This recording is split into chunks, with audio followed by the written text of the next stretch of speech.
Tiga orang sekeluarga terombang-ambing di laut 3 hari. Saat putus asa, seorang nelayan menemukan mereka dan memberi Nick sebotol air. Namun, nelayan itu berkata bantuannya tidak gratis. Nick pun bersedia membayar $10.000.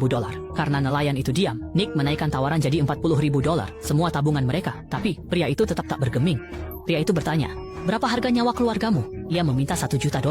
Nick putus asa dan mengaku hanya dokter biasa yang tak punya uang sebanyak itu.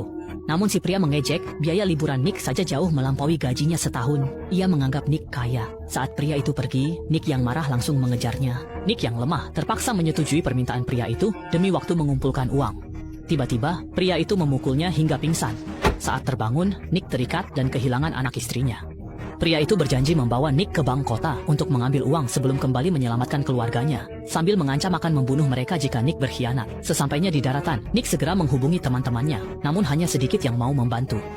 Nick hanya mampu mengumpulkan $190.000. Karena buntu, ia mengancam pria itu, "Ambil uangnya sekarang, atau tidak sama sekali." Nick bersumpah akan memenjarakannya jika tidak diantar kembali ke pulau demi keluarganya. Terdesak, pria itu setuju. Setelah transfer selesai, ia membawa Nick ke pulau untuk menyelamatkan istri dan anaknya, lalu kembali ke dermaga. Usai mesin nyala, pria itu menyuruh Nick menyetir kapal nelayan mengikuti mereka.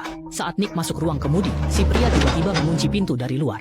Nick panik, tapi pria itu berdalih ini agar Nick tak lapor polisi dan akan dilepas di pulau. Pria itu lalu pindah ke kapal lain. Nick tetap mengikuti mereka hingga 12 mil laut sampai pria itu memberi isyarat berhenti. Nick pun mematikan mesin. Tak disangka, saat kapal diam, pria itu langsung mengambil tombak ikan.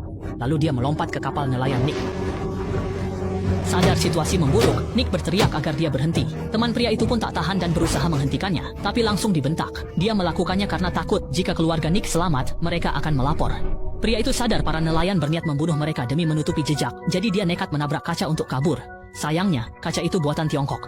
Melihat air laut terus mengalir masuk, pria itu bersumpah demi anak istrinya takkan melapor ke polisi. Namun nelayan itu berkata, hanya orang mati yang bisa menjaga rahasia. Dia lalu melubangi perahu dan membiarkan pria itu perlahan tenggelam.